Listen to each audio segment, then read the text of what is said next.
ang kasaysayan ni David.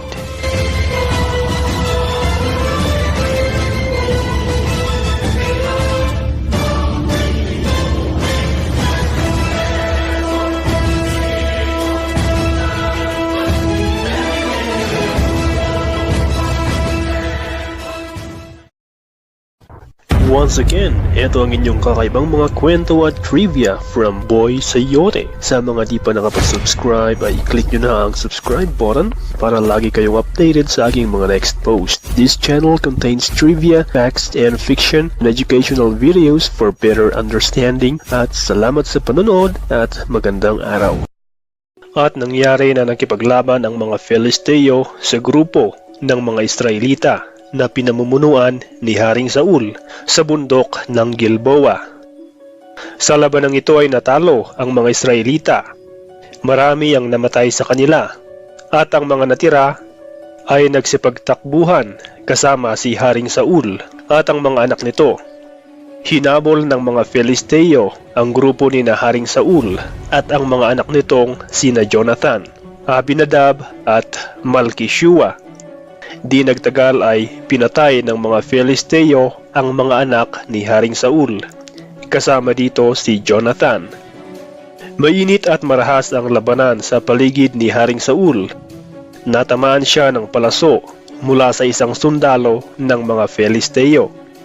Nasugatan siya ng malubha dahil sa tama ng palaso mula sa kalaban. Tinawag niya ang kanyang alalay na tagabuhat ng kanyang armas at panangga. Sinabi nito sa alalay na kunin ang espada nito at patayin siya. Ayaw niyang ang mga Filisteo ang pumatay sa kanya dahil para sa mga Israelita, ang mga Filisteo ay marumi. Ngunit ayaw itong gawin ng kanyang alalay. Natakot itong sundin ang utos ni Haring Saul. Dahil dito ay kinuha ni Saul ang kanyang espada at kinitil ang sariling buhay. Nang makita ng alalay ni Saul na patay na ito ay ginaya nito ang ginawa ng hari at kinitil din ang sariling buhay. Kaya si Haring Saul, ang kanyang tatlong anak kasama si Jonathan at ang kanyang alalay ang sama-samang namatay.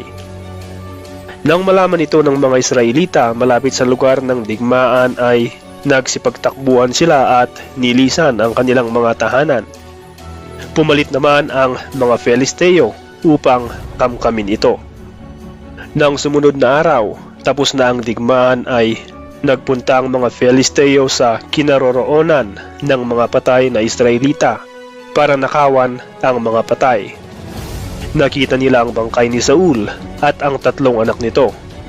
Pinutulan nila ng ulo ang bangkay ni Saul at inalis ang armor nito. Pagkatapos ay ikinalat nila ang balita na patay na ang hari ng mga Israelita. Ang armor ni Saul ay kanilang inilagay sa dambana ng mga Filisteo sa Ashtoreth at ang katawan naman ni Saul ay kanilang ipinako sa dingding ng Beth-shan. Narinig ito ng mga tao sa Jabesh Gilead ang ginawa ng mga Filisteo sa katawan ni Haring Saul. Ang mga matatapang dito ay gumawa ng hakbang para mabawi ang katawan ni Haring Saul. Naglakbay sila ng buong gabi at nagpunta sa Beth-shan.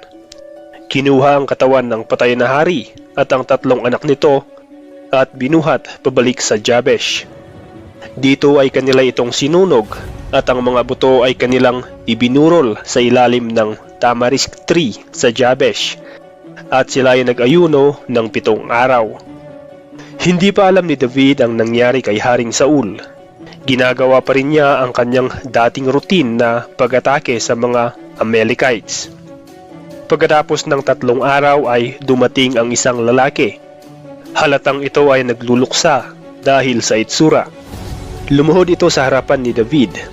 Sinabi nitong tumakas siya mula sa labanan ng mga Israelita at mga Filisteo. Sinabi rin nito ang balita na patay na si Haring Saul at ang mga anak nito kasama si Jonathan. Tinanong ni David ang lalaki kung paano nito nalaman na patay na nga si Saul at si Jonathan.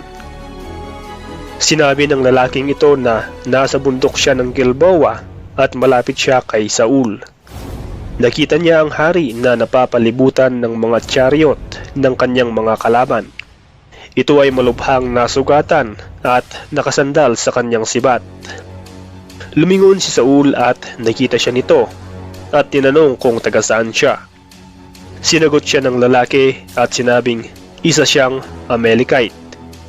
Inutusan ni Saul ang lalaki na kitlin ang kanyang buhay at tapusin nito ang kanyang paghihirap. Sinunod ng lalaki ang utos ng hari sa pag-aakalang hindi na rin ito mabubuhay pa at pinatay niya si Saul. Pagkatapos ay kinuha nito ang putong na nasa ulo ni Saul at ang bracelet nito at ngayon ay ipinakita kay David. Dahil sa nabalitaan ay nalungkot sina David at ang lahat ng kanyang mga kasama. Pinunit nila ang kanilang mga kasuotan at nagdalamhati. Umiyak at hindi sila kumain sa araw na iyon dahil sa pagkamatay ng hari at ni Jonathan at ng mga napaslang sa mga Israelita. Tinanong ni David ang lalaki na naghatid ng balita sa kanya. Sinabi nitong isa siyang Amalekite na galing sa pamilyang lumipat sa lupain ng mga Israelita. Sinabi ni David na ibig bang sabihin ng lalaki na hindi siya natakot nang patayin niya ang hari na iniluklok ng Diyos para sa Israel? Dahil dito ay nag-utos si David ng isa niyang tauhan at pinatay ang lalaking ito. Sinabi pa ni David na itong ginusto ng lalaki dahil ng oras na sinabi nitong siya ang pumatay kay Saul ay ito ang kaparusahan. Pagkatapos nito ay umawit si David bilang pagtangis sa kamatayan ng kanyang kaibigang si Jonathan at ang ama nitong hari na si Saul. Pagkatapos nito ay nanalangin si David sa Diyos kung lilipat ba siya sa isang siyudad sa Juda. Sinabi ng Diyos na pumunta siya sa Hebron. Nagpunta si David sa Hebron kasama ang kanyang 2 asawa at ang kanyang mga tauhan kasama ang kanilang mga pamilya at doon sila ay gumawa ng kanilang mga tahanan at tumira. Dumating ang mga taong nakatira sa Juda at ginawa nilang hari si David bilang hari ng Juda. Nabalitaan ni Haring David ang pagbibigay ng disenteng burol kay Haring Saul ng mga tao sa Jabesh Gilead. Dahil dito ay nagpadala ng mensahe si David na binabasbasan ang mga taong ito sa pangalan ng Diyos dahil sa kanilang kabutihan. Dagdag din dito ang mensahe na ibabalik ni David sa kanila ang kabutihang kanilang ipinakita sa kanilang haring si Saul, lalo na at siya ay ginawang hari sa Juda. Sa kabilang dako naman ay ginawang hari ni Abner, commander ng grupo ni Saul, si Ishbosheth bilang hari ng Mahanaim, Gilead, Asher, Jezreel, Ephraim at Benjamin, na ibig sabihin ay bilang hari ng Israel, kapalit ng kanyang amang si Saul. 4 na taong gulang si Ishbosheth nang ito ay maging hari ng Israel. Tumagal ang kanyang pamumuno ng 2 taon lamang, samantalang ang mga tao sa Juda ay naging matapat kay David at si David ay naging hari ng Juda ng 7.5 taon.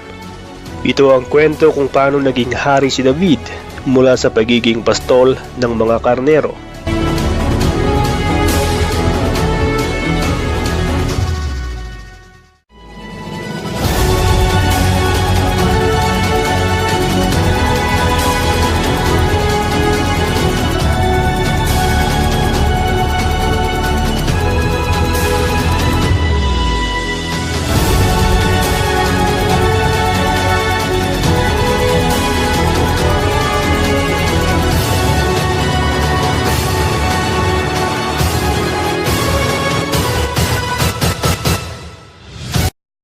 Sana ay nasiyahan ka sa mga kwento natin ngayon. Kung gusto mo ang mga kwento tungkol sa mga hindi pangkaraniwang bagay, ay mag-subscribe ka na sa aking channel kung di ka pa nakapag-subscribe. Paki-like na rin at paki-hit ang notification bell para updated ka sa mga bago kong upload tungkol sa mga ganitong kwento. Paalam at salamat sa panonood. Hanggang sa muli, ito po ang inyong lingkod, Boy Sayote.